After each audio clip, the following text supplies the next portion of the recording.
A história começa em um escritório. O nosso protagonista trabalha no departamento de publicidade da empresa Grande Glória. Logo de cara a gente vê que ele é uma pessoa que costuma trabalhar até não aguentar mais. O chefe dele aparece dizendo que a empresa está em um momento difícil e tem muita gente sendo demitida. Por isso ele precisa trabalhar mais, meio que ameaçando ele, sacou? Então dá pra ele uma lista de clientes em potencial pra ele ligar um por um e que amanhã é pra ele vir com o resultado. Ou seja, já vimos que esse chefe dele é um Então o nosso protagonista continua trabalhando mesmo cansado pra cacete. Até que algo acontece. Tudo começa a perder o foco, ficar pixelado, e uma figura estranha surge no monitor do prota. Ele não entende se o que está acontecendo é real ou não, até que seu colega de trabalho percebe que tem algo de errado e o chama. Então a gente descobre que o nome dele é Howard. A princípio ele não responde, mas então o Howard volta a si e diz que tá bem, foi só sua visão que ficou meio embaçada. O seu colega diz pra ele dar um tempo pra relaxar, e o lembra que nessa mesma noite o seu chefe ia levar todo mundo pro jantar da empresa. O que a gente pode até pensar que é algo da hora, né? Mas o prota acha uma merda, porque no fim todo mundo vai ter que rachar a conta. E como ele ganha mal, pra ele não vale muito a pena não. O colega percebe que o prota não tá muito afim de ir, provavelmente por causa do dinheiro, e logo se oferece pra emprestar vintão pra ele, pois cara é parceiro, mano. Mas ele diz que na real eles não têm muita escolha, porque a nova diretora vai ser apresentada e por isso eles têm que ir. E falando nela, o seu nome é Sabrina Lu. A mulher chega no escritório cheia de estilo e já deixa os gado tudo babando por onde ela passa. Nosso prota, obviamente, sabe que essa mulher aí é areia demais pro caminhãozinho dele. A história segue para algumas horas depois. O pessoal enchendo a cara na social da empresa, aquele happy hour gostoso, todo mundo rindo e tal, até que o nosso prota começa a ter aquela mesma pira que ele teve lá no escritório, só que muito mais forte dessa vez. A íris dele começa a brilhar e ele escuta um zumbido alto. De repente, o sistema nervoso dele estava todo conectado, em uma espécie de realidade virtual que só ele podia ver. Aquela mesma imagem estranha se projetava diante dos seus olhos em pleno ar, enquanto o pessoal à sua volta continuava sem poder ver nada. Então uma voz robótica fala: "É claro que eles não podem ver. A limitada estrela do universo se esforça para trazer a melhor experiência para seus clientes, ajudando a alcançar inovações memoráveis com base na realidade virtual." Na mesma hora o prota já fica cagado, se perguntando o que essa coisa quer com ele. Afinal ele nunca comprou nada de realidade virtual, ele nem tem grana pra isso. E como se pudesse ler seus pensamentos, esse robô estranho responde: "Baseado em grandes dados e cálculos, você é o candidato perfeito para o nosso teste dos sonhos. Você será o candidato de testes da nossa Terra dos Sonhos, onde você pode ter várias experiências de vida. Pense nisso como uma versão de um grande jogo em realidade virtual." Ou seja, Isekai. É engraçado que na parte que o robô fala isso, ele mostra um boneco do Counter-Strike e o Shino, professor do Boruto. Howard, como um bom e velho protagonista bunda mole, fala pro robô parar com isso porque amanhã ele tinha que trabalhar e não tinha tempo pra essas coisas. Então o robô fala que esse sistema pode levar uma cópia de cada pessoa da vida real para a Terra dos Sonhos, e que ele poderia decidir o que ia acontecer com a sua vida. Então lançou a braba, perguntando se ele não gostaria de testar viver a vida com uma pessoa diferente. Porém, antes que nosso prota pudesse dar uma resposta, a nova diretora chegou na social junto com o chefe deles. E que diretora, hein? O chefe apresenta ela formalmente pro pessoal e vai apresentando um por um pra mulher. Ele apresenta um cara que é conhecido por todo mundo por ficar bajulando ele o tempo todo, em tudo que ele faz. Esse cara, por sinal, já tá tão mamado que só consegue ficar encarando os peitos da mulher. O chefe vai apresentando um por um dos funcionários pra ela, mas simplesmente ignora o nosso prota. A mulher, obviamente, percebe isso e pergunta quanto é ele. O prota já fica todo travadão pra falar com ela, mas na hora que ele vai dizer o seu nome, o chefe interrompe e diz que ele não é ninguém. Diz que ele tem habilidades medíocres e que é uma pessoa sem habilidade de comunicação. Ou seja, ele azaralhou o cara. Mas a gente vê que na verdade isso era tudo mentira. Por algum motivo esse gordo filho da só não gostava do prota porque, diferente dos outros, ele não ficava babando o ovo dele e por isso tentava prejudicar o prota em tudo que podia. A mulher não parece dar muita importância pra essa história e simplesmente cumprimenta todos. A história segue e geral tá indo embora. A social acabou e amanhã tem trabalho de novo. Howard, nosso prota, tá meio abatido, porque ele achava que se trabalhasse duro, ele iria ser reconhecido em algum momento, mas isso não acontece. O brother dele tenta animá-lo, dizendo que se ele quiser crescer, ele tem que puxar o saco do chefe. Não adianta. Quando ele fala isso, nós vemos um flashback desse cara na época da escola, onde ele era uma das lideranças do movimento estudantil, algo totalmente oposto do que ele é agora. O maluco simplesmente se vendeu pro sistema. Após isso, nós vemos o chefe dando ideia na diretora, dizendo que ela não precisa perder tempo com esses trabalhadores insignificantes. Mas ela parece não dar muita moral pra ele. e só diz que sabe o que tá fazendo, enquanto o nosso prota escuta a conversa. O chefe, que parecia ter percebido que o prota estava escutando, lança uma indireta dizendo que se alguém ainda não descobriu quem é e o que deve fazer, tem que ser demitido. E nessa hora algo acontece. Isso parece ter sido a gota d'água pro Howard. Ele tá puto porque a dedicação dele e o trabalho duro não significam nada. Dentro e fora do ambiente de trabalho, ele ainda sofre discriminação. Chega disso. Ele tá determinado a amanhã mesmo pedir demissão, mas até lá precisa acalmar sua raiva. Então ele fala pro robô levar uma cópia da diretora e do chefe deles pra essa tal Terra dos Sonhos. Erro nas instruções. O sistema pode escanear apenas uma pessoa de cada vez. Baseado no pedido feito, o sistema determinou que o alvo a ser escaneado será Sabrina Luo. Howard fica sem entender. Escaneamento completo. Personagem criado. Bom, seguindo a história, o prota volta ao seu apartamento, pergunta por que o robô não disse pra ele que o sistema só poderia escanear uma pessoa por vez, porque ele não estava preparado pra isso. O sistema detectou um forte aumento na dopamina do seu cérebro. A conclusão é: você está adorando. Howard fica envergonhado com a verdade jogada na sua cara. Então diz que na real, seria bom ter um NPC de uma mulher gostosa sendo a serva dele no jogo. E ele não tá errado não. O robô diz pra ele que o sistema da Terra dos Sonhos vai ser ativado à meia-noite. E que pra isso acontecer, ele precisa encontrar um lugar seguro pra dormir. O prota diz que isso é de boa, o único problema é que ele tá nervoso demais pra dormir. O robô diz que não tem problema, porque eles obviamente já anteciparam esse tipo de situação. E que o sistema vai interferir na ativação do sistema reticular ativador ascendente dele. Ou seja, a parte do cérebro responsável pelo sono, para fazer ele dormir. Simples assim. E então o processo começa. Howard, cada vez mais nervoso, começa a sentir tudo rodar e o seu coração bater mais rápido, até que de repente ele dorme como um bebê.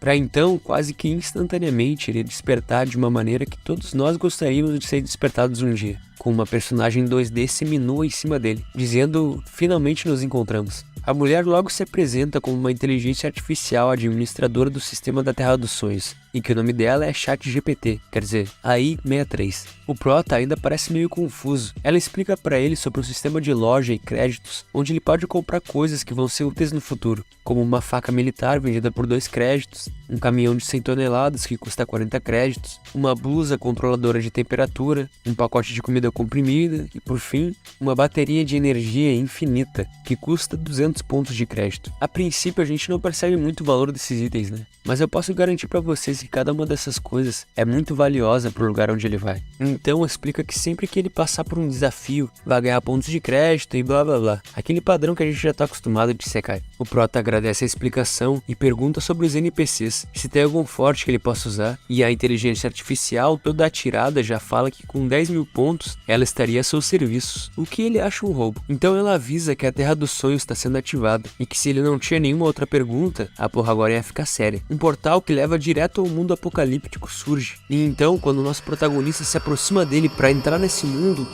ele acorda.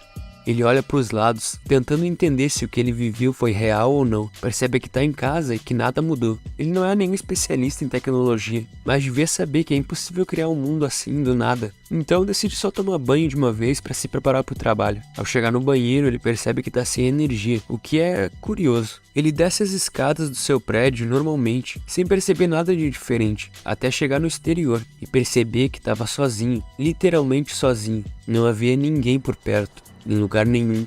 Então ele escuta um zumbido estranho e ao olhar para cima, percebe um enorme avião caindo por cima dele e, acredite se quiser, explodindo bem na sua frente. E aí você se pergunta, ele morreu? A história acaba assim? E bom, obviamente não. Na verdade, graças ao Kishimoto no Jutsu, ele conseguiu se esconder atrás de um carro bem a tempo. O simulador da Terra dos Sonhos, sobrevivência de apocalipse, começou. O que você vai fazer para sobreviver agora que todas as pessoas do mundo desapareceram? O nível de dificuldade é 0. Você tem 180 dias para conseguir sobreviver. Espera, você disse 180 dias, mas antes que pudesse dizer qualquer outra coisa, Howard percebe um som de algum líquido escorrendo, vindo do carro próximo a ele. Quando ele se abaixa para ver o que é, uma poça de gasolina se forma a alguns centímetros dele. E mais uma vez, usando o seu Kishimoto no Jutsu, ele consegue escapar vivo de uma explosão a queima-roupa, enquanto grita: "Tá zoando comigo, porra!" Bom, a história que segue, o nosso prota já recuperado do susto inicial de estar nesse novo mundo, começa a pensar de uma maneira mais lógica sobre a sua situação. Ele anota as suas principais necessidades em um caderno, para ter uma maior noção de quais são as suas prioridades ali.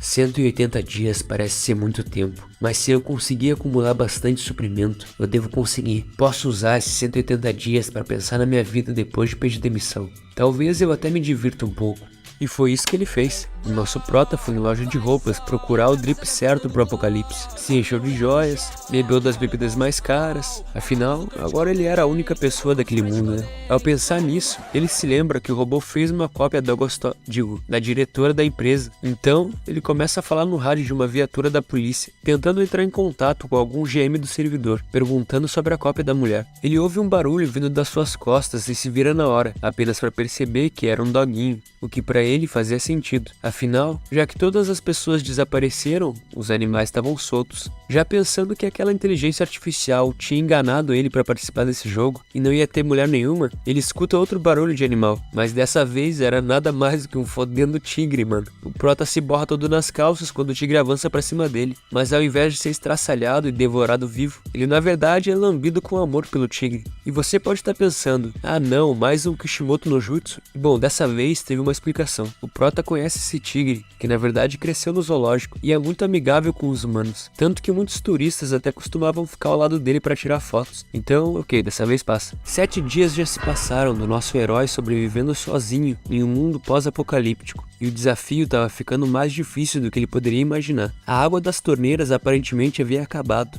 e a única maneira de conseguir água eram as garrafas do mercado. Sem energia para manter a refrigeração, a carne e os vegetais começavam a estragar, e agora tinham vermes para todo lado. O nosso prota andava sobrevivendo de biscoitos ultimamente, mas ele não sabia por quanto tempo mais seu corpo podia suportar a falta de vitaminas. Por muita sorte, em uma das suas buscas por comida, em um restaurante abandonado, ele encontrou um gerador a diesel, o que em um mundo pós-apocalíptico, meus amigos, vale mais do que ouro. E para melhorar, ainda tinha carne no freezer que estava comestível. Levando em conta esses achados, ele decidiu usar esse restaurante abandonado como seu abrigo daqui para frente. Durante o dia, ele saía para pegar o máximo de suprimentos que conseguisse, e à noite ele arava a terra para cultivar alguns legumes, usando a própria carne podre como adubo. E assim, os dias foram passando.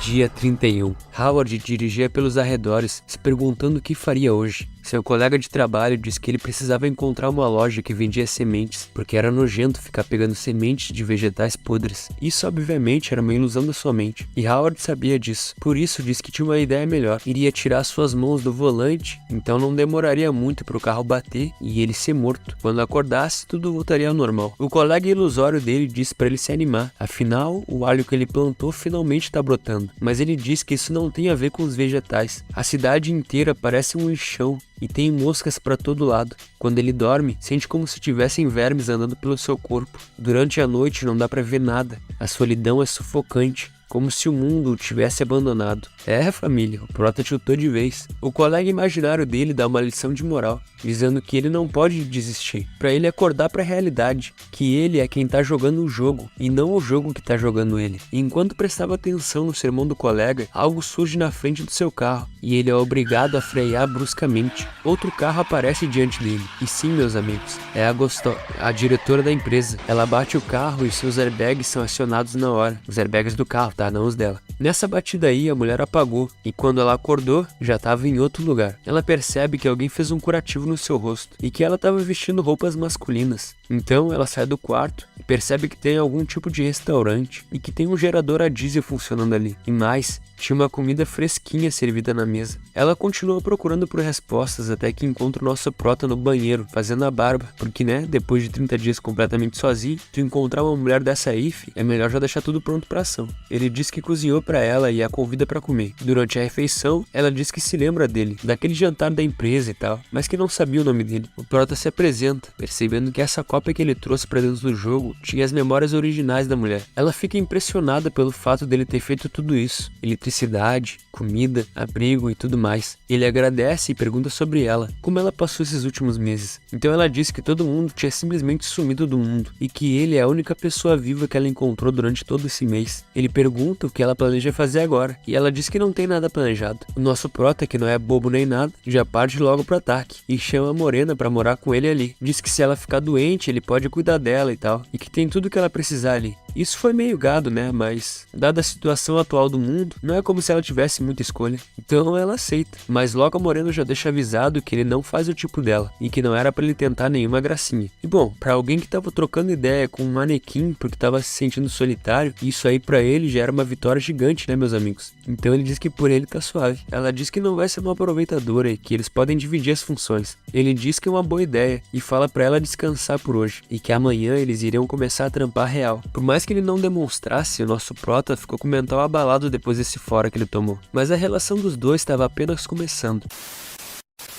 O dia começa com Howard, o nosso prota, acordando com um barulho alto, se perguntando o que a mulher poderia estar fazendo essa hora. Ele vai descobrir e vê várias caixas espalhadas pelo corredor. Ao perguntar o que ela está fazendo, Sabrina responde que limpou o armazém do restaurante para transformá-lo no seu quarto, e que se ele precisasse dela, poderia tocar a campainha. Howard fica full pistola na hora, mas isso não é tudo. Ela ainda jogou fora o manequim que ele deixava escorado ali, que no episódio passado a gente viu que era o único amigo que ele tinha. Ele era o Wilson dele. Quem não viu o Náufrago não vai entender essa referência. Ela fala que vai pegar ele de volta, mas ele diz que não precisa e sai puto atrás do boneco. Mas antes de sair, ele decide dizer pra ela que cada um deles lave a sua própria roupa e cozinha sua própria comida. Ela não entende e pergunta o porquê disso. Então ele diz que é pra eles se verem com menos frequência e que dessa forma ela não precisaria ficar em alerta o tempo todo pra se defender. E ele não ia se sentir estranho quando visse ela. Mano, esse cara tá tiltado. Ela, assim como nós, não entende qual é que é desse cara. Então ele diz que por mais que ela seja uma mulher linda e rica e que tem uma posição maior do que a dele na empresa, ali nesse mundo ele não ia ser o cavaleiro que ela esperava que ele fosse. Ou seja, rapaziada, o cara virou um red pill porque a mulher jogou o manequim dele fora. Então beleza, nós temos um time skip de mais de 90 dias. Estamos agora no dia 120 do apocalipse. Lembrando que o prota precisa sobreviver por 180 dias para vencer. Aparentemente, nesses 3 meses que passaram, algumas coisas mudaram na cidade. O tempo começou a ficar frio e o cheiro horrível sumiu. Sabrina encheu de vasos de plantas ao redor, o que deu um ar muito melhor pro ambiente, mas apesar de tudo, os dois não se falavam muito desde aquela primeira briga. E por mais que ela pareça estar de boa, ficando 3 meses sem conversar com ninguém, ele não tá nem um pouco de boa, indo frequentemente falar com o manequim Donald, o seu único amigo nesse apocalipse. Ele diz pro manequim que hoje eles iriam procurar carne, pergunta se ele preferia carne estragada do mercado ou carne de rato, velho. Até que, graças a Deus, ele decide que eles vão pescar. Mas antes, eles iam dar uma passadinha no zoológico, para visitar ninguém menos que Dumi, o tigre, que estava se alimentando dos outros animais do zoológico, de algumas carnes que o prota trazia para ele de vez em quando. Até que do nada, o sensor aranha do tigre é ativado, e ele sai correndo disparado do nada. Ele viu nada menos do que um cervo, rapaziada, e foi pra cima na hora. O detalhe é que os cervos do zoológico não têm chifres, então esses aí eram cervos selvagens, o que significava que a natureza já estava invadindo a civilização, bem no estilo Last of Us. Enquanto o prota percebia isso, o tempo simplesmente começou a fechar do nada. O clima ficou sinistro de uma hora para outra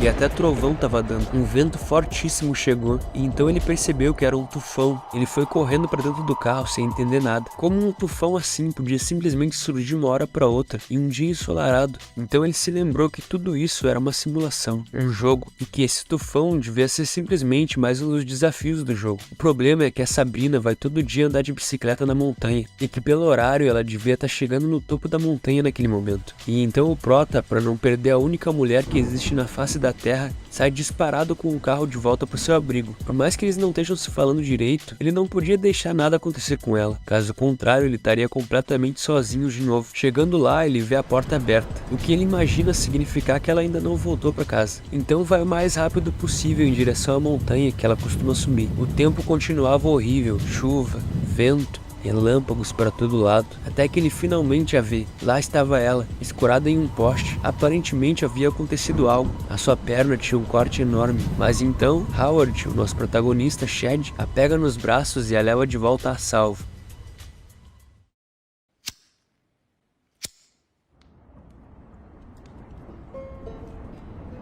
Eles estavam aparentemente a salvos, em uma mansão no topo da montanha que a Sabrina costumava visitar. A mulher continuava encharcada e tremendo. Ele pede para dar uma olhada nos seus machucados, mas ela não deixa. Ele diz que agora não é hora de se fazer de difícil. Se ela pegar uma infecção, pode morrer, mas ela continua negando, dizendo que sabe se cuidar sozinha. É incrível como mesmo sendo as únicas 2 pessoas da Terra, em uma situação de emergência, esses dois ainda não se dão bem. O prota diz que tem um plano. Como eles não sabem quanto tempo esse tufão vai durar, e o abrigo que eles vivem provavelmente provavelmente vai ser todo inundado, ele sugere deles fazerem dessa mansão o seu novo abrigo. Ela simplesmente concorda e pergunta como que eles deveriam fazer isso. Ele diz que como ela tá machucada, não tem muito como ajudar, então só deveria ficar ali e esperar. Então o Prota, que em uma cena é um Giga Shed, nessa se torna um gado que saiu sozinho numa tempestade, enquanto a mulher fica ali de boa esperando. E o tempo só piorava, ao ponto de até começar a nevar. Chegando no abrigo, ele vê que realmente já estava tudo alagado, e infelizmente até o gerador deles tinha ido pro saco. Ele decide pegar o máximo de comida que puder, até que uma enxurrada de água e vento derruba os vegetais que eles tinham colhido. Ele decide pegar o que der e meter o pé dali de uma vez. A situação deles não estava nada boa. A comida que eles tinham dava para no máximo 2 dias. Era impossível pescar naquele vendaval. O Prota, em um beco sem saída, se vê tendo que recorrer a algo que nunca tinha imaginado. Ele chega no zoológico e lá tá o Dumi, o tigre, todo machucado. Aparentemente tinha entrado em uma briga ou algo assim. O plano do Prota era usar as habilidades de caçador do tigre para conseguir comida. Mas assim que vê a situação do animal, o rapaz tenta levar ele para dentro do carro, para cuidar das suas feridas. Mas o tigre nem se mexe. Howard grita, tentando convencer o tigre a segui-lo, mas o tigre ruge de volta, dando a entender que vai fazer o que bem quiser. O Prota diz pra si mesmo que isso é só um jogo, e que ele não deveria se envolver tanto assim. Então vira as costas e vai embora, deixando o tigre ali, em uma cena bem triste. De volta à casa no topo da montanha, o Prota vê a Sabrina jogada na calçada. Ele pergunta o que aconteceu, e ela diz que queria pegar a água da chuva para ferver para eles, mas acabou caindo no chão e não consegue levantar. Então o nosso herói fez a boa ação de carregá-la para dentro de casa, nos presenteando com esse belíssimo quadro. O cara, em um surto ultra shed red pill, deu um tapão na gostosa, que até gemeu. Disse que a partir de agora era ele que tomaria as decisões ali. Então jogou ela na cama e disse que ele ia buscar um kit de primeiros socorros. Depois de limpar o machucado da morena, ela perguntou o que ele planejava fazer. E ele contou pra ela que viu uma manada de veados e que amanhã ia tentar caçá-los. Ela lembra ele que os veados selvagens sempre se lembram do cheiro que representa perigo pra eles e ficam extremamente alertas pra isso. Ele diz que não importa porque de qualquer forma ele tem armas. E falando em armas, ele mostra a ela sua pistola. Quer dizer, uma pistola que ele encontrou embaixo do travesseiro dela, quando foi pegar as necessidades vitais no antigo abrigo deles. Diz que deixou as balas dentro dela e devolve a arma pra mulher. Ela pergunta se ele não quer ficar com a arma, e ele diz que não, e que espera que esse gesto possa apagar esse preconceito que ela tem contra ele. E assim eles se despedem, porque ele precisa se preparar para a caçada do dia seguinte. E nessa vibe, o dia 121 do apocalipse começa. Do lado de fora, nevava, então o nosso Prota se agasalha bem e se prepara para sair em caçada. Ele pensa consigo mesmo que não sabe nem matar uma galinha, quanto mais um veado. Mas enquanto ele pensava sobre essas coisas, uma fodendo matilha de lobos espreitava faminta. Nosso Prota sai em caçada. Frio congelante fazia sua respiração virar fumaça, e tudo que se ouvia era o vento e os seus passos na neve, até que ele pareceu ter ouvido algo. Então se vira rapidamente, se coloca em posição. Quando estava pronto para disparar, não tinha mais nada. Ele já havia perdido as contas de quantas vezes isso tinha acontecido. Ele podia ouvi-los, devem estar por perto. É como se soubessem cada movimento que ele faz. Talvez a Sabrina tivesse certa. Os veados conseguem reconhecer o cheiro dele. Cansado de desperdiçar energia, ele decide tentar usar a rede de pesca. O problema é que acabou de acontecer uma tempestade sinistra, e nessa situação, a correnteza dos rios fica muito forte. O Prota não quer nem saber e toca a rede mesmo assim, enfim, que se foda. O negócio agora é rezar para que dê certo. Só que imediatamente ele sente um puxão na rede, e antes que ele pudesse pensar em qualquer coisa, ele é literalmente puxado pra dentro do rio. Irmão, imagina o frio que tá essa porra. Assim que ele emerge da água, na hora ele nem quer saber mais de pescar e só pensa em voltar pra casa e se esquentar em uma fogueira. Mas é nessa hora que ele vê aquilo que ele veio procurar, um veado. Ele se esconde rapidamente para que o veado não o veja e já começa a procurar a arma, até que ele puxa da bag uma espingarda, e aí não tem erro, é só mirar e atirar. Então o Prota respira fundo e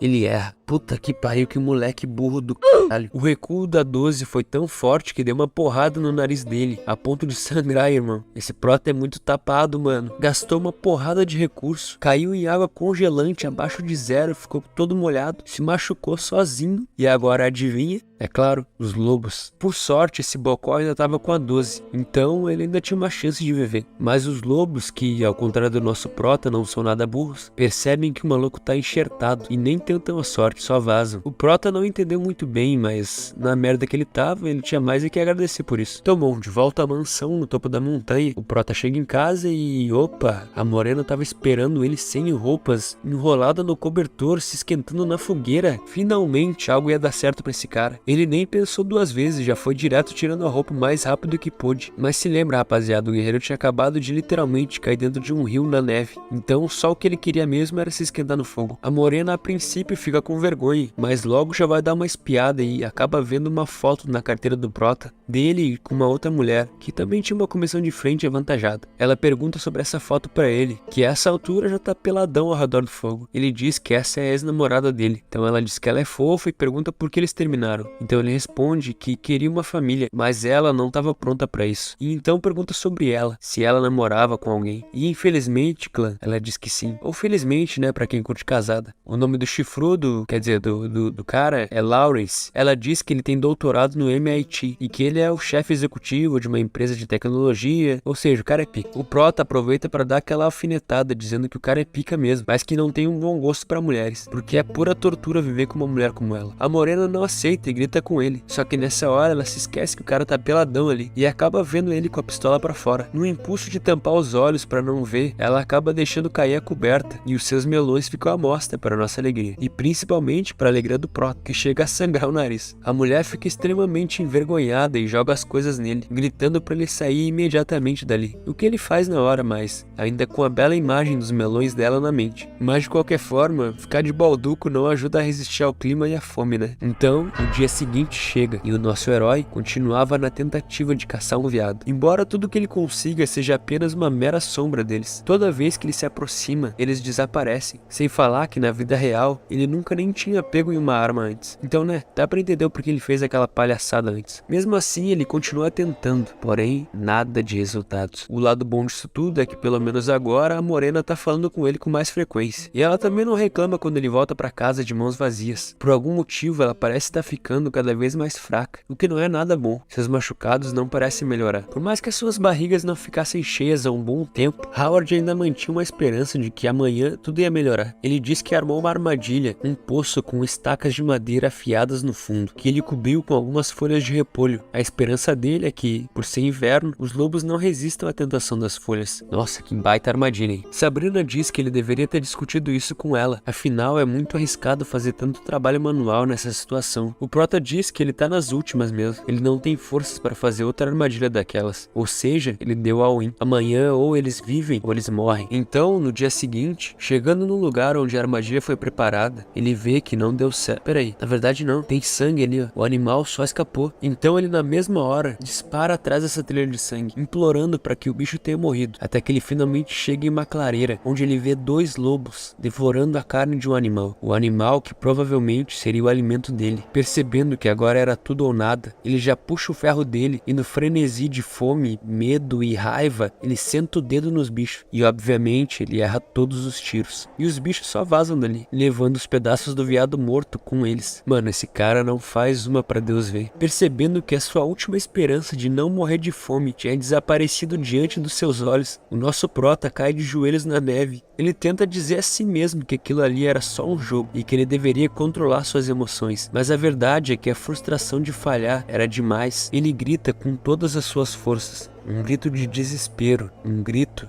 de alguém que chegou no seu limite. Dia 126 do Apocalipse. Tudo o que sobrou para eles comerem é literalmente um tomate e uma folha de repolho. Sabrina diz que ele pode comer, afinal ela não tem ajudado em nada ultimamente. Howard diz que os dois estão morrendo, ela não precisa ser tão orgulhosa. Ela concorda silenciosamente e então conta que até fazer 18 anos era só um fantoche manipulado pelos outros, principalmente pelo seu pai, que era um homem muito autoritário e costumava manter ela trancada no seu quarto a maior parte do tempo. sem poder sair pra brincar com as outras crianças. O cara era tão escroto que não deixava ela nem desenhar, mano. Dizia que ela era diferente dos outros irmãos e que cedo ou tarde ela iria abandonar a família como a mãe dela fez. O cara tinha um sério problema emocional, rapaziada, descontava tudo nela, dizendo que ela só poderia trazer honra pra família obedecendo ele e que sem o poder da família deles ela não era nada. Isso explica o porquê hoje em dia ela querer tanto ser independente. É a maneira que ela encontrou de lidar com esse trauma. Howard diz que entende ela e que ambos tiveram uma vida de merda. Ele conta pra ela que sempre se esforçou muito em tudo que fazia, mas que nunca foi recompensado por isso. Sempre viveu uma vida medíocre mesmo, sem ser reconhecido por ninguém. Ela pergunta se ele tem algum tipo de ponto forte que possa fazer ele se destacar. Então ele fala que se tivesse algum ponto forte, seria nunca desistir depois que decide fazer algo. O Prota assistiu Naruto, rapaziada. É o jeito ninja dele. Ela pergunta se ele já chegou a lutar pelo que ele mais queria alguma vez, porque o mundo tá cheio de pessoas que trabalham duro, e a única forma de ser reconhecido é brilhando mais do que os outros. Então diz que o propósito dela é ser independente, e que ele vai saber o dele quando realmente se esforçar por alguma coisa. Ele pergunta se ele ajudar ela a sobreviver, vai ter o reconhecimento dela. Diz que tudo que ele queria era ouvir uma única vez de alguém que ele era importante.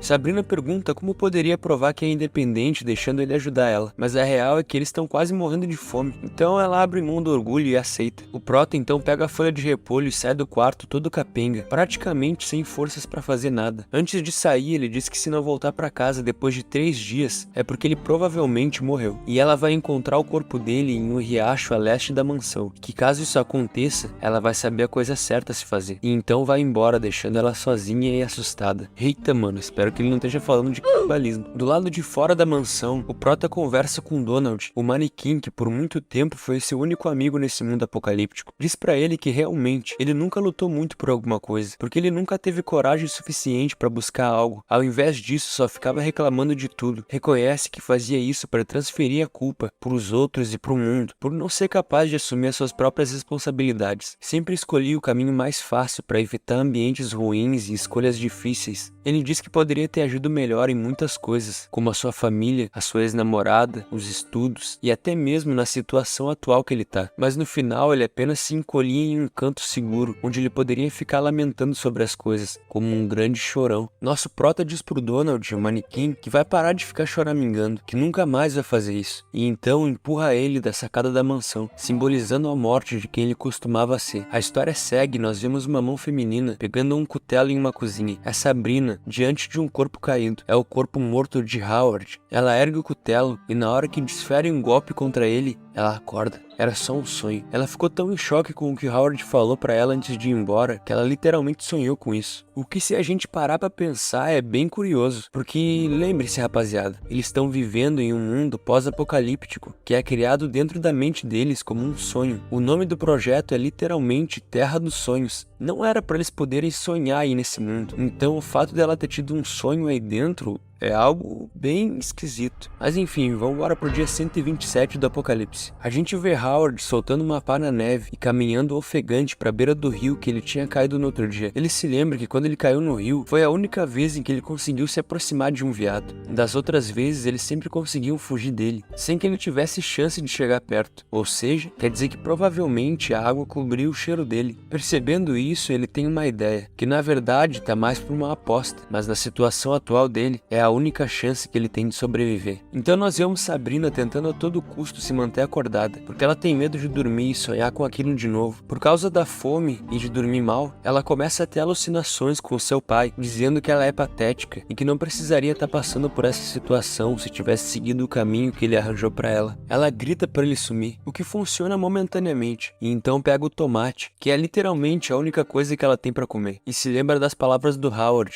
e do trato que eles fizeram. Isso dá a motivação que ela precisava para continuar lutando e provar que consegue sobreviver por conta própria. Algumas horas passam e nós vemos ela lutando para se manter acordada, até que ela escuta um som estranho e percebe que tem um fucking rato tentando comer o tomate dela, mas não tem energia para fazer nada a não ser assistir. Seu pai aparece novamente, rindo da sua cara e da sua fraqueza. Ele fala sobre as escolhas que ela fez, de tentar provar que era independente, ao invés de seguir o caminho que ele escolheu para ela. Então nós vemos que Lawrence, o tal marido dela, é na verdade um velho carcomido, que sim, é rico pra cacete, mas tá quase morrendo. e tudo que ela precisava fazer era ficar com ele. E assim que ele tivesse morto, ela herdaria tudo. Ou seja, até o casamento dela foi armado pelo seu pai. Ele diz que se ela não consegue nem aguentar um pouco de dor, como poderia se virar sozinha? Diz que ela não foi feita para ser uma mulher resistente. Ela tá só tentando agir como se fosse uma, mas que na verdade ela é apenas uma mulher frágil e patética que vai acabar morrendo com ratos roendo todo o seu corpo. Mano do céu, essa história tá ficando pesada. Mas calma que a gente tá só começando. Nós vemos um veado na neve, tranquilamente comendo uma folha de couve. A cena volta pra Sabrina e ela tá com uma arma. Aquela arma que o Prota deu pra ela no vídeo passado. Ela diz que não precisa ser salva por ele. Não precisava de ninguém pra salvar sua vida. Nós vemos o reflexo da arma dela refletido no olho do rato. E ao mesmo tempo, o reflexo de uma espingarda refletido no olho de um veado. Sim, essa era a aposta do Howard. Ele se enterrou na neve e esperou até que um veado caísse na sua armadilha. E o momento tinha chegado. E então, ao mesmo tempo que ele dispara sua espingarda contra o veado, Sabrina atira contra o rato que roubava sua comida. E assim o capítulo acaba. O capítulo seguinte começa com o corpo do veado caído na neve, e de dentro da neve a gente vê o nosso Prota surgindo, com um olhar ultra Shed Sigma. Quando ele vê que seu plano deu certo, ele começa a rir e dá um gritão comemorando sua vitória. Então vemos Sabrina comendo seu tomate, e não só isso, assando o corpo do rato que ela matou.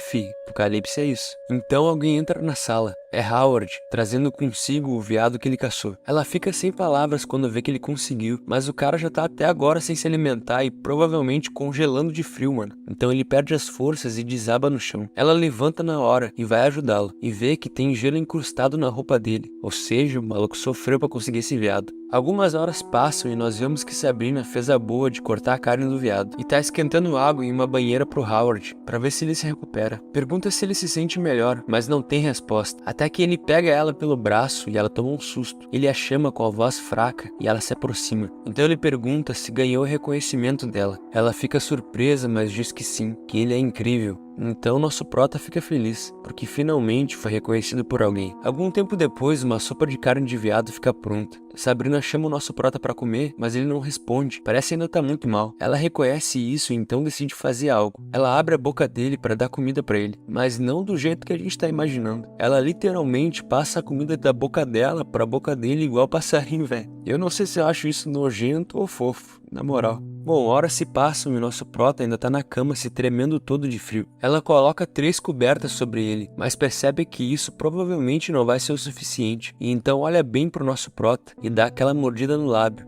E faz aquilo que você tá pensando. Começa a tirar a roupa para deitar com o nosso Prota e aquecer ele com o calor do seu corpo. Então ela se deita com ele e diz que tudo vai ficar bem. O dia 130 do Apocalipse começa. Howard, nosso Prota, acorda, mas diferente de todos os outros dias até agora, dessa vez ele não tá sozinho. Ele olha pro lado e vê Sabrina dormindo ao seu lado de conchinha, e na hora ele já entra em choque. Ainda mais depois de perceber que ela tá totalmente nua. Ela vê que ele acordou e quando começa a sair, ele a segura, dizendo que ainda tá meio mal.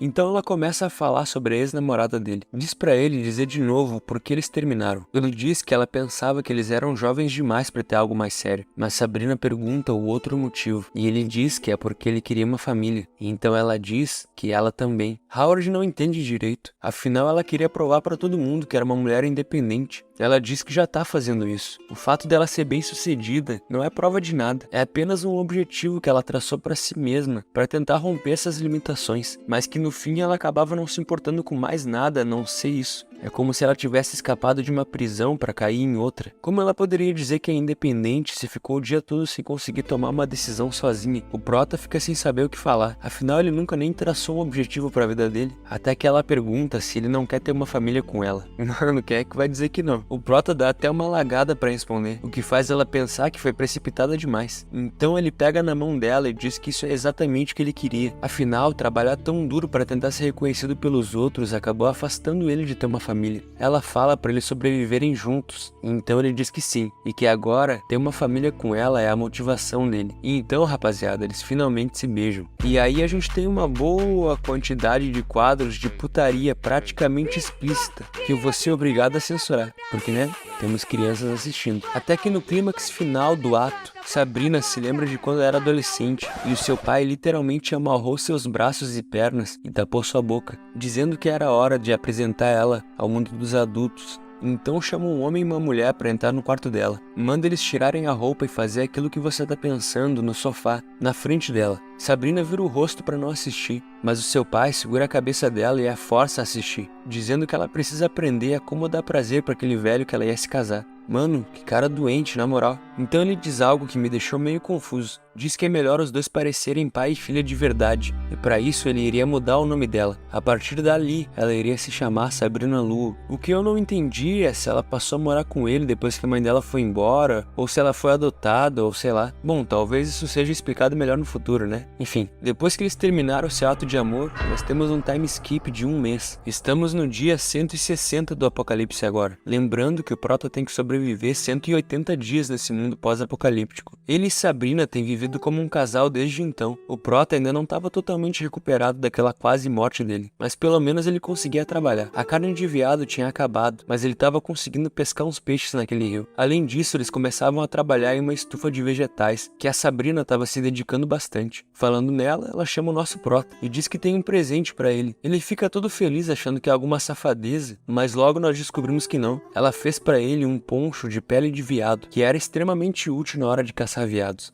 Rapaziada, o jogo virou pro nosso Prota. Tá com mulher, tá conseguindo caçar. Voltando pra casa depois da caçada, ele vê o poste onde encontrou a Sabrina na tempestade, há semanas e semanas atrás. Então decide visitar os lugares onde passaram o começo do apocalipse. Vai ao antigo restaurante, que foi seu primeiro abrigo, se lembra de Donald, o seu amigo manequim, passa pelo lugar onde o avião explodiu na frente dele no seu primeiro dia do apocalipse, e então decide ir no zoológico ver como é que estava seu amigo tigre. Ele chama por Dumi com uma perna inteira de veado na mão para oferecer para ele, até que escuta um rugido altíssimo, e mesmo com a sua perna muito machucada, ele começa a correr em direção ao som. Quando chega lá, vê o seu amigo sendo atacado por uma matilha de lobos. Ele puxa sua espingarda. Os lobos percebem a sua presença na hora, mas antes que pudessem fazer qualquer coisa, ele senta o dedo, ferindo e espantando os lobos. Ele se vira pra Dumi dizendo que estava tudo bem agora, mas então percebe que tinha chegado tarde demais. Seu amigo estava muito machucado e apenas emitia um ronronar fraco. Howard toca nele para tentar acalmar o animal que tremia. As memórias dos dois juntos vêm à sua mente. Dumi foi um bom animal. O Prota pede desculpa por não chegar a tempo, e então o tigre o olha nos olhos, como se entendesse o que ele queria dizer. Howard diz que em breve ele não vai mais sentir dor, então mira sua espingarda na cabeça do seu amigo, dizendo que iria sentir a sua falta e que iria vingá-lo. O tigre entende que o seu fim chegou. Uma lágrima escorre pelo rosto de Howard no momento em que ele atira.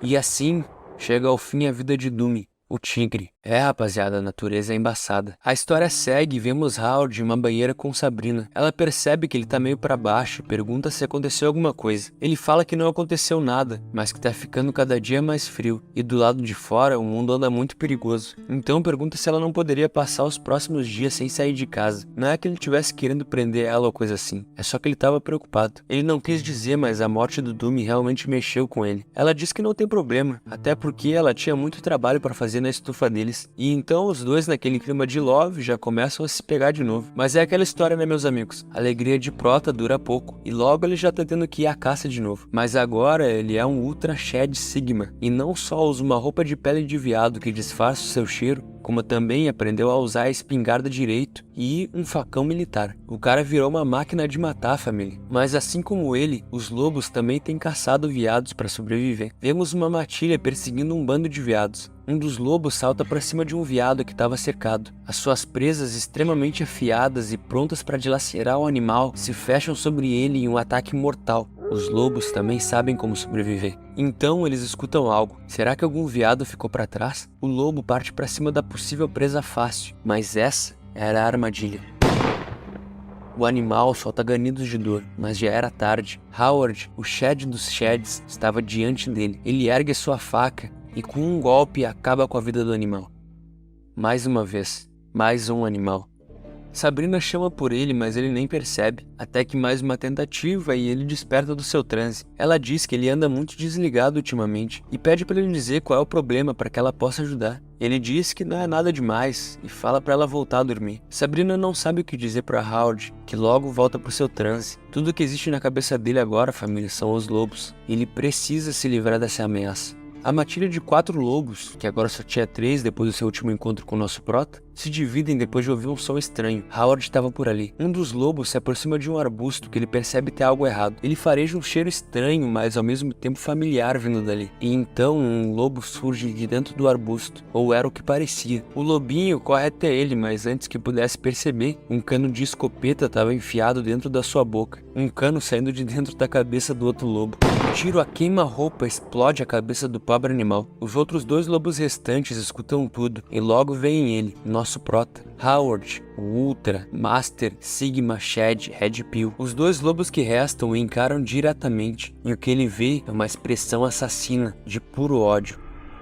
Dia 170 do Apocalipse. Restam apenas 10 dias de jogo, mas o nosso prota parece não pensar muito nisso. Na verdade, só o que existe na cabeça dele nesses últimos dias são aqueles malditos lobos. Aquele olhar assassino realmente entrou na cabeça do Howard. Ele só vai conseguir ficar tranquilo de novo quando conseguir acabar com esses 2 lobos que sobraram. Sabrina chama por ele. Ela diz que hoje eles vão comer peixe no vapor e carne assada. Ela acredita que melhorou muito na cozinha e fez esse almoço especial para ele. Mas o prota não quer nem saber. Diz que vai simplesmente pegar umas carnes secas que vai sair em viagem por alguns dias, o que deixa Sabrina extremamente frustrada. Ela diz que nos últimos dias ele sempre sai cedo e volta tarde para casa. Pergunta o que tem deixado ele tão preocupado que eles não podem nem sequer comer juntos. Howard diz que tem algumas coisas que ele precisa terminar para poder ficar tranquilo, e passa por ela sem demonstrar sentimentos, como um Sigma faria. Ela pede com lágrima nos olhos para que ele pelo menos diga para ela o que é. Ele pensa que se contar para ela sobre os lobos, orgulhosa do jeito que ela é, com certeza ela vai querer fazer algo a respeito disso. Então simplesmente diz pra ela que não é nada demais, que deixa Sabrina arrasada. Dia 173. Sabrina acorda com o som de marteladas, então percebe que a janela do seu quarto foi totalmente tapada por tábuas. O prota tava do lado de fora pregando tudo. Ele disse que é porque tava ficando mais frio e ele quis reforçar as janelas.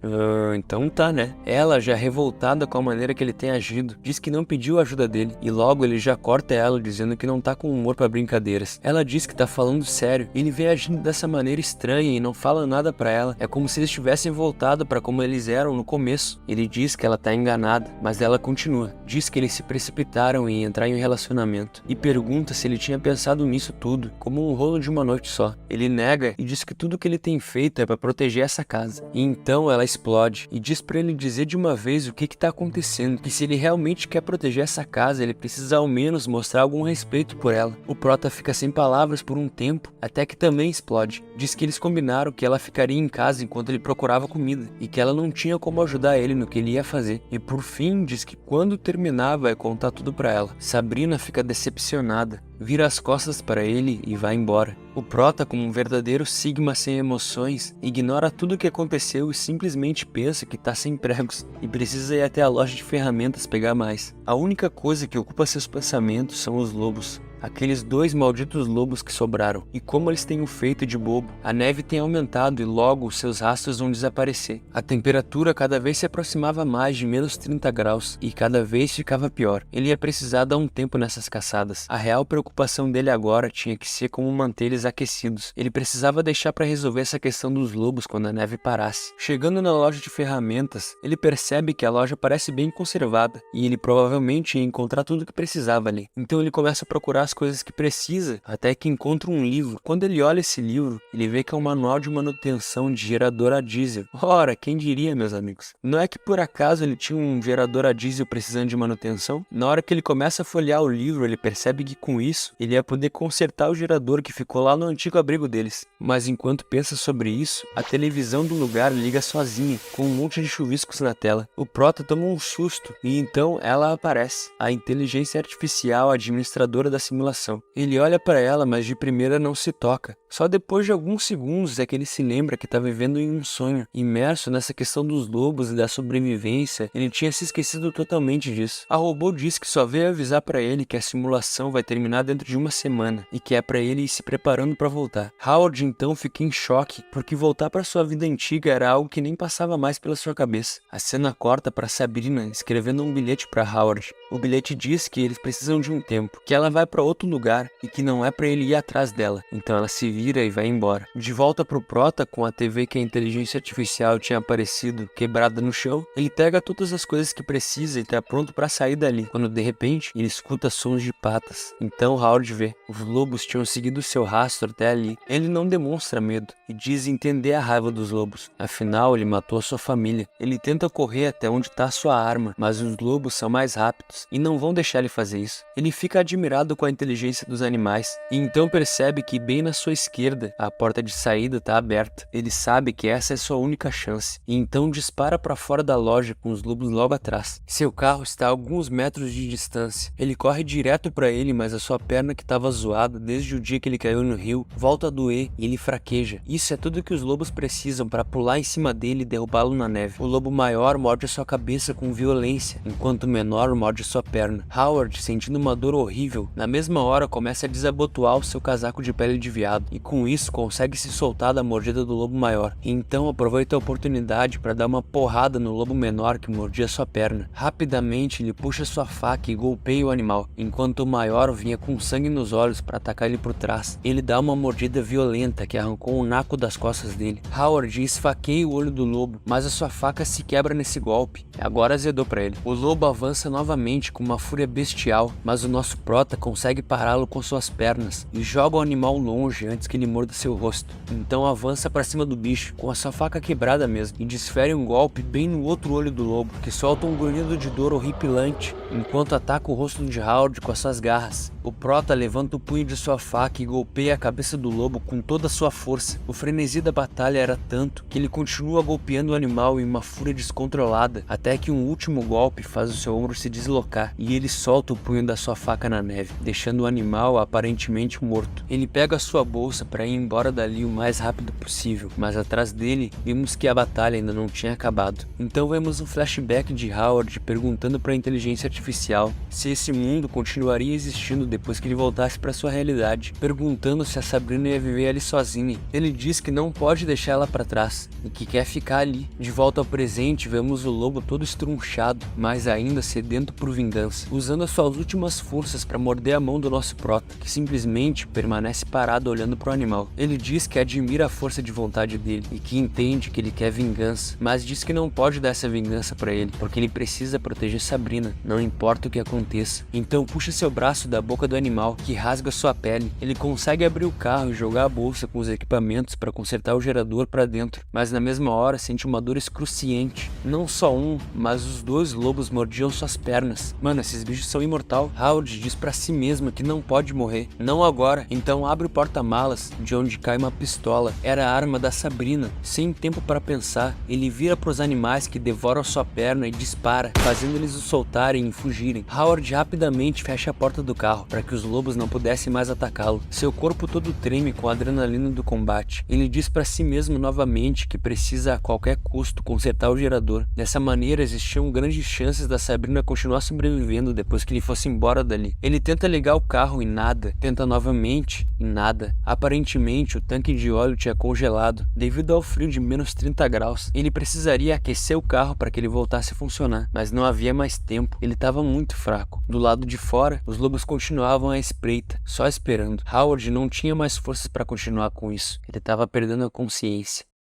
Então ele acorda, aparentemente são e salvo, com a Sabrina do seu lado. Ela diz que encontrou ele desmaiado com o carro quebrado e o trouxe de volta no carro dela. Ele disse que pensou que tinha morrido e ela diz ter pensado a mesma coisa quando viu ele. Ele pergunta se ela viu alguma coisa perto dele quando ela encontrou ele e ela disse que ele estava segurando uma bolsa que ela trouxe junto para casa. Quando ele se lembra da bolsa, na hora ele já tenta se levantar e fala para ela que com aquilo ele podia consertar o gerador de energia. Ela diz que ele ainda tá muito machucado e precisa descansar um pouco mais antes de fazer isso, mas ele fala que não, ele precisa fazer isso. Esse é o último item da lista de tarefa dele. Ela diz que tudo bem, já aceitando o fato de que o prota não escuta nada que ela fala mesmo, e ele simplesmente fica em silêncio. A história segue e vemos Howard na garagem consertando o gerador, e voilá, temos energia elétrica. O prota chega a quase chorar quando vê que todo o seu esforço valeu a pena. Ele grita para Sabrina, perguntando se ela tá vendo isso, e lá de dentro ela diz que ele é um idiota. Todo feliz com o seu feito, Howard caminha de volta para casa quando vê algo, o carro que a Sabrina usou para trazer ele de volta. Ele vê que o airbag foi acionado e que a frente do carro tá totalmente completamente amassada, e mais, tinha sangue no para-choque. Olhando mais atentamente, ele encontra um dente canino de lobo preso em um dos pneus, e aí fica meio claro o que aconteceu, né, rapaziada? O Prota tinha tirado todo o HP dos lobos, e a Sabrina chegou para pegar as kills. Depois de imaginar a cena que provavelmente aconteceu, Howard vai se levantar, mas tem um teto preto. A visão dele fica embaçada e ele quase perde a consciência. Os machucados que ele sofreu na sua luta contra os lobos foram muito profundos. Ele vai acabar morrendo se não for tratado por um médico em breve. Continuando a sua investigação, ele supõe que o amassado no para-choque do carro provavelmente foi causado por uma batida contra uma árvore. E como vemos em flashback, Sabrina literalmente amassou o último lobo que havia sobrado contra um poste. Caralho, mano, a mulher é bruta. E então o nosso prota finalmente reconhece os atos da sua companheira. Voltando para dentro da mansão, ele vê 2 peles de lobo penduradas para secar. Sabrina cortava uma carne na cozinha quando Howard chega e a abraça por trás, agradecendo por tudo que ela fez por ele. Ela pergunta quando foi que ele se tornou tão mela cueca. Afinal, ele não era o Sigma Red Pill. Ele diz pra ela não ser tão mesquinha e pede pra perdoá-lo. Sabrina apenas pergunta se ele já provou carne de lobo alguma vez. Ele diz que não, então ela diz que hoje eles vão provar. Howard diz pra ela cozinhar bastante, porque eles vão ter muito trabalho pra fazer hoje na cama, se é que vocês me entendem.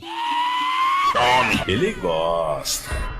Dia 178 do Apocalipse. Apenas 2 dias para acabar, rapaziada. A cidade estava completamente congelada, literalmente, mas pela primeira vez há dias o sol havia nascido. Sabrina vê isso pela janela do quarto e avisa Howard, que continua deitado. Ele não responde nada, então ela pergunta o que havia de errado com ele. E o cara tá acabado, rapaziada. Ela pergunta se ele tá resfriado e vai pegar um remédio para ele. O Prota chama ela com a voz toda fraca e diz para ela não se preocupar, porque isso não era um resfriado. Ela fica tensa porque entende o que isso significa, mas tenta descontrair dizendo que ele só tá brincando e que logo vai ficar bem. Diz que ele já passou por muitas situações difíceis, como mudar de casa em uma tempestade, caçar em um vendaval, consertar o gerador de energia. Graças a ele, eles tinham energia elétrica de novo. Diz que é um absurdo que alguém que nem ele não tenha reconhecimento de um chefe e que se eles ainda tivessem na empresa, ela o nomearia como o melhor funcionário do trimestre. Então Howard diz: obrigado, minha chefe e adorável esposa. Sabrina diz que ainda não concordou em se casar com ele e fala para ele tomar o remédio de uma vez. O Prota se ergue todo troncho para pegar o copo, mas a sua visão embaça e ele tem um teto preto novamente. Sabrina pergunta se ele tá bem, mas o copo cai no chão e se quebra em 1000 pedaços.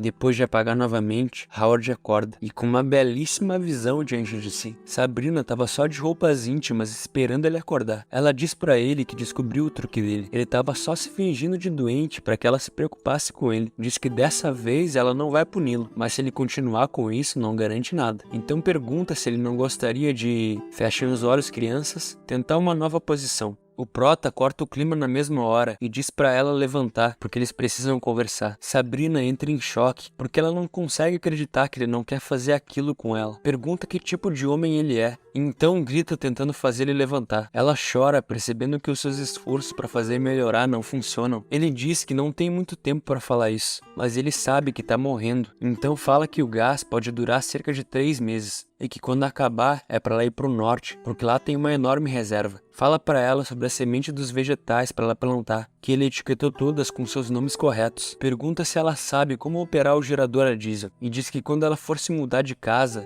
é para escolher uma que proteja do frio e não só pela beleza. Então, quando ele tenta dizer uma última coisa, ele apaga novamente.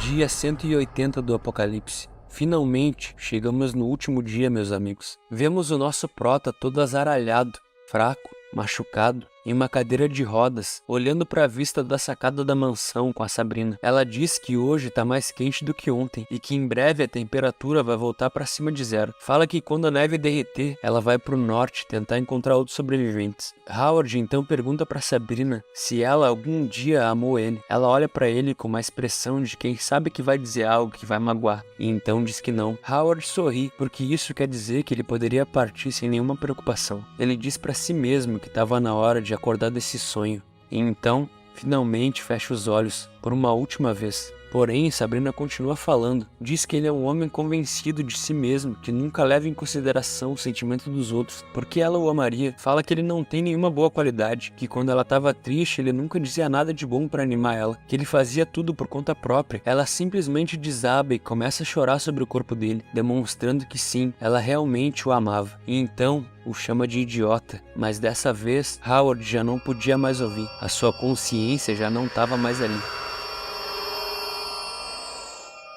Howard finalmente volta do mundo pós-apocalíptico. A inteligência artificial estava esperando por ele do outro lado do portal e já o parabeniza por conseguir completar o desafio. Howard volta a si lentamente e pergunta o que aconteceu. Ele sente como se tivesse vivido muitas experiências. Sinclair, o prota, voltou a ser aquele mesmo patetão do começo da história. A IA diz que é normal ele não se lembrar precisamente do que aconteceu lá, porque o sistema perturba sua memória para que ele não confunda a vida real com um sonho, mas que em até um mês ele vai ter lembrado gradualmente de todo o sonho. E que quando ele recuperar a paz em seu coração, vai ser muito mais fácil de aceitar o sonho como algo que realmente aconteceu. Howard diz que se lembra de algo. Ele disse para si mesmo milhões de vezes que não poderia esquecer de algo importante e que quando pensa nisso fica muito triste na mesma hora. Chorando, ele pergunta se o mundo dos sonhos vai continuar existindo. A IA diz que era apenas um jogo e que agora tinha acabado. Não importa quantas memórias ele possua, ele precisa lembrar que é apenas um sonho, nada mais do que isso, e que ele tinha uma vida real para viver. Ele concorda e diz que fazer essa pergunta era a única coisa do sonho que ele se lembra. Tudo tinha se tornado um borrão na sua memória. Então a robô fala que é hora de calcular as pontuações e aponta o seu cajado, ou sei lá o que é isso aí, pro portal, onde a gente vê as notas finais do jogo. Um nível de dificuldade, por incrível que pareça, era 0. A nota do nosso prota foi B e os créditos conquistados foram 50. Mano, o cara quase morreu em um jogo de dificuldade 0. Imagina o que vem por aí. Howard pergunta quais são os critérios de avaliação para ele ter tirado um B. Então a robô explica que o que vai ditar sua pontuação final nesse jogo são as chances de sobrevivência da pessoa que tu deixou no mundo. Por exemplo, se ele fosse o único sobrevivente, ele teria tirado um D. Matar os animais que ameaçavam as suas vidas e conseguir gerar energia elétrica são coisas que aumentam as chances de sobrevivência do parceiro dele. Por isso ele recebeu uma nota maior. Mas, se ele tivesse conseguido todo o equipamento necessário, comida abundante e construído uma estação de transmissão que eles pudessem usar para entrar em contato com outros sobreviventes, ou até mesmo domar os animais selvagens por seu próprio bem, ele teria tirado um S. Howard diz que é só uma pessoa normal, não é nenhum Bear Grylls da vida ou um profissional em sobrevivência, mas a robô explica para ele que a essência de qualquer jogo é obter experiências emocionantes que não se pode obter na vida real, e que esse desafio de sobrevivência do apocalipse que ele jogou era apenas um desafio de nível 0 para novos jogadores, tipo um tutorial, e que o desafio real do jogo ia ser lançado dentro de um mês. Então ela aponta para um outro portal onde estava escrito Invasão de Frankenstein, com um fucking alien escroto e uma contagem regressiva. Ela diz que os mesmos critérios se aplicam a todos os desafios e que a intenção desse jogo é elevar o senso de justiça do jogador em cenários da vida real. Afinal, os humanos são uma equipe com um destino em comum.